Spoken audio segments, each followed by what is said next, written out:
मानवीय विद्युत के चमत्कार। सोसाइटी ऑफ फिजिकल रिसर्च की रिपोर्ट के अनुसार केवल अमेरिका में ही 20 से अधिक बिजली के आदमी पाए गए। तलाश करने पर वे संसार के अन्य देशों में भी मिल सकते हैं। कोलोराडो निवासी WP जोन्स और उनके सहयोगी नॉर्मन लोग ने इस संदर्भ में लंबे शोध किए हैं और इस नतीजे पर पहुंचे हैं कि इसमें कोई बड़े आश्चर्य की बात नहीं है। सामान्य सा शारीरिक व्यतिक्रम है। शरीर की कोशिकाओं के नाभिकों के बिजली आवरण ढीले पड़ने पर लीक करने लगते हैं, तब शरीर की बाहरी परतों पर उसका प्रवाह दौड़ने लगता है। वस्तुतः नाभिकों में अनंत विद्युत शक्ति का भंडार तो पहले से ही विद्यमान है। इन शोधकर्ताओं का कथन है कि स्थान और उपयोग की भिन्नता और प्राण विद्युत और पदार्थ विद्युत के दो भेद जरूर गए हैं, पर तात्विक दृष्टि से उनमें मूलभूत एकता ही पाई जाती है। शोधकर्ता जोन्स स्वयं भी एक विद्युत मानव थे। उन्होंने नंगे पैरों धरती पर चलकर भूगर्भ की अनेक धातु खदानों का पता लगाने में भारी ख्याति प्राप्त की थी।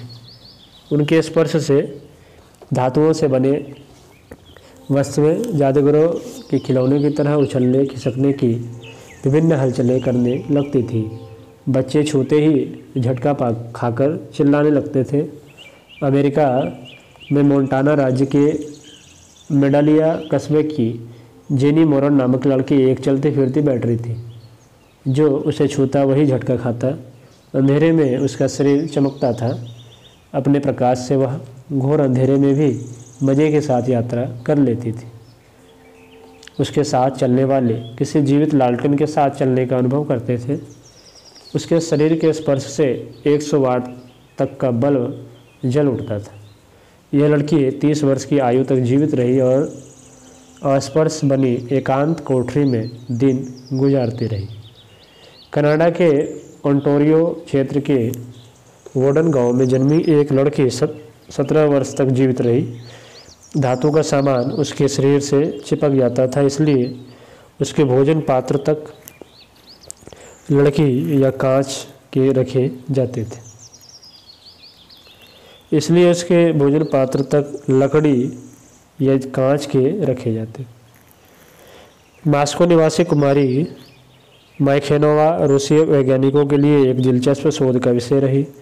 वह अपने दृष्टिपात से चलती घड़ियां बंद कर देती थी अथवा सुइयां आगे पीछे घुमा देती थी। इसके करतबों की फिल्म बनाकर कितनी ही प्रयोगशालाओं में भेजी गई,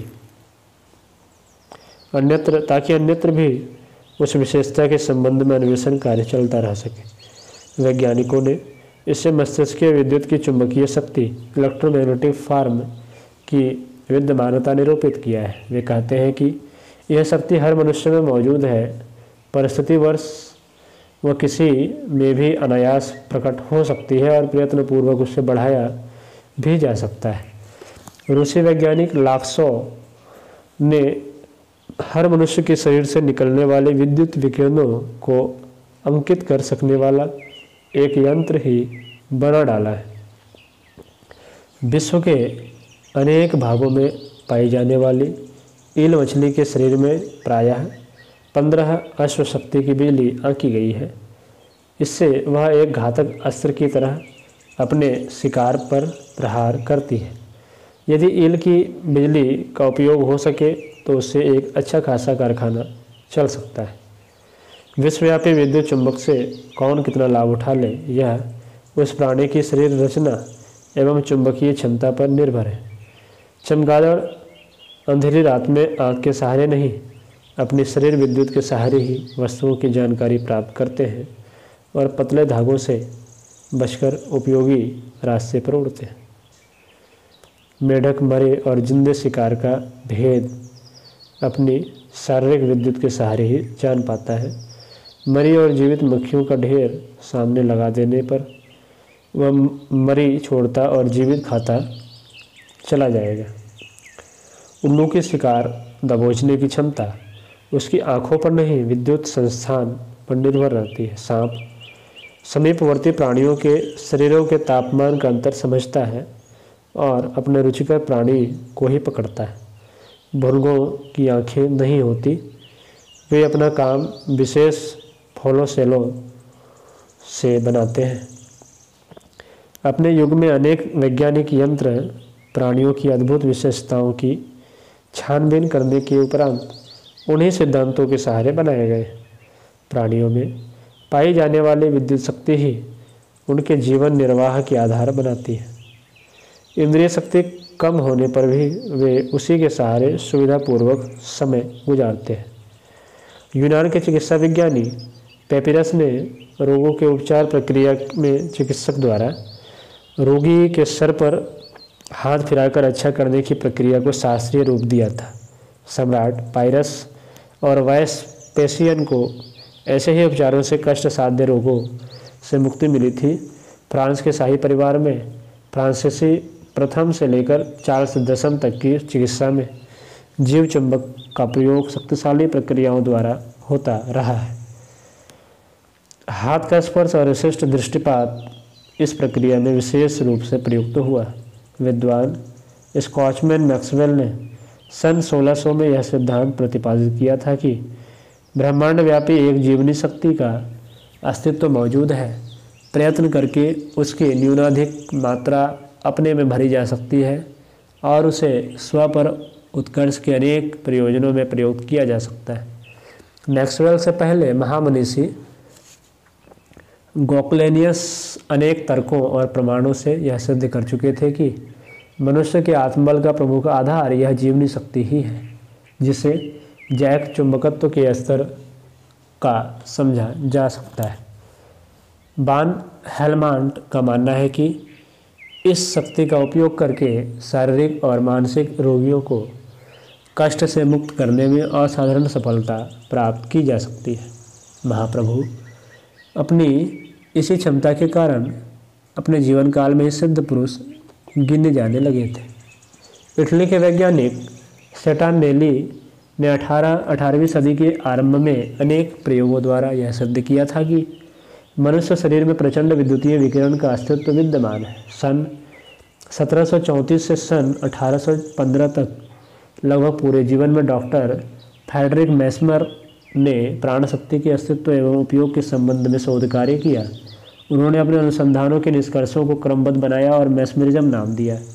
आगे चलकर उनके शिष्य कॉन्स्टेंट यूसिगर ने उसमें सम्मोहन विज्ञान की नई कड़ी जोड़ी और कृत्रिम निद्रा लाने की विधि को हिप्नोटिज्म नाम दिया। फ्रांस के अन्य विद्वान भी इस दिशा में नई खोजें करते रहे।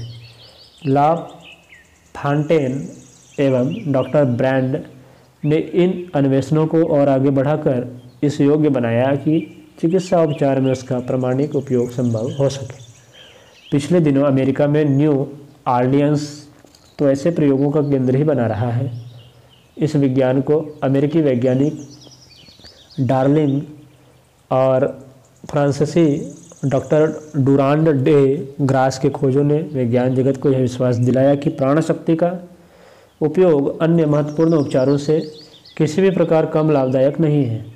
इस प्रक्रिया को इलेक्ट्रोबायोलॉजिकल्स नाम दिया गया है। ली वॉल्ट की जीव विद्युत के आधार पर चिकित्सा उपचार पुस्तक को प्रामाणिकता भी मिली और सराहना भी हुई।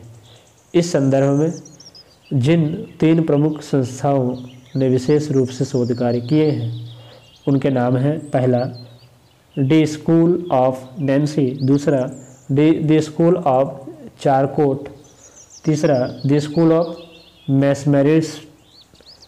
इनके अतिरिक्त भी छोटे बड़े अन्य शोध संस्थान व्यक्तिगत एवं सामूहिक अन्वेषणों को प्रोत्साहन देते रहे। विज्ञानी मोडात्रायूज तथा काउंट पुलिगर के शोधों ने यह सिद्ध किया है कि प्राण शक्ति द्वारा रोग उपचार तो एक हल्का सा खिलवाड़ मात्रा है, वस्तुतः उसके उपयोग बहुत ही उच्च स्तर हो सकते हैं। उसके आधार पर मनुष्य अपने निज के व्यक्तित्व में बहुमुखी प्रखरता उत्पन्न कर सकता है, प्रतिभाशाली बन सकता है, आत्मविकास के अनेक मंजिलें पार कर सकता है, पदार्थों को प्रभावित करके अधिक उपयोगी बनाने तथा इस प्रभाव से जीवित प्राणियों की प्रकृति बदलने के लिए भी उसका प्रयोग हो सकता है। जर्मन विद्युत विज्ञानी रिकन वैक इसे एक विशेष प्रकार की अग्नि मानते हैं। उसका बाहुल्य वे चेहरे के इर्द गिर्द मानते हैं और ऑरा नाम देते हैं। प्रजनन अंगों में उन्होंने इस अग्नि की मात्रा चेहरे से भी अधिक परिमाण में पाई है। दूसरे शोधकर्ताओं ने नेत्रों में तथा उंगलियों के पोरों में उसका अधिक प्रभाव माना है।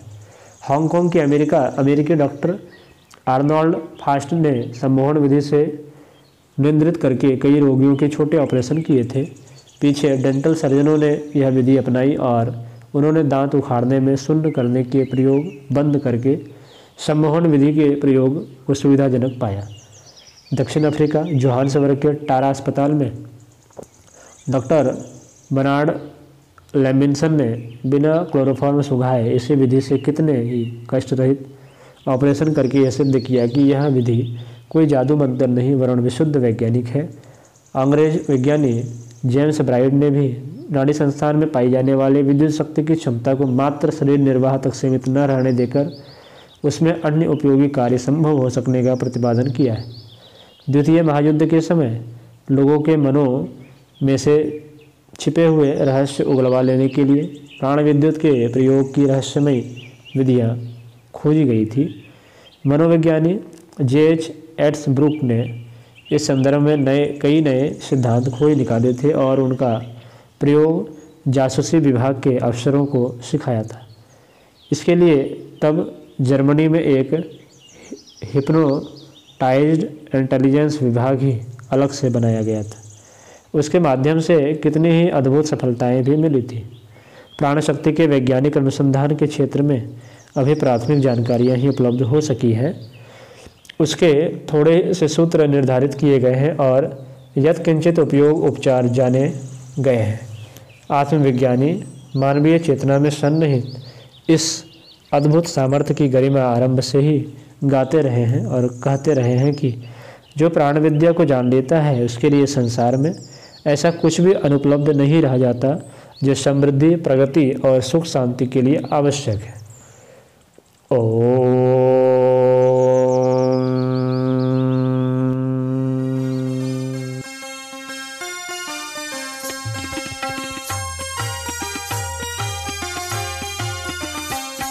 चलो गुरुदेव के सपने सजाने की शपथ ले ली। चलो गुरुदेव के सपने सजाने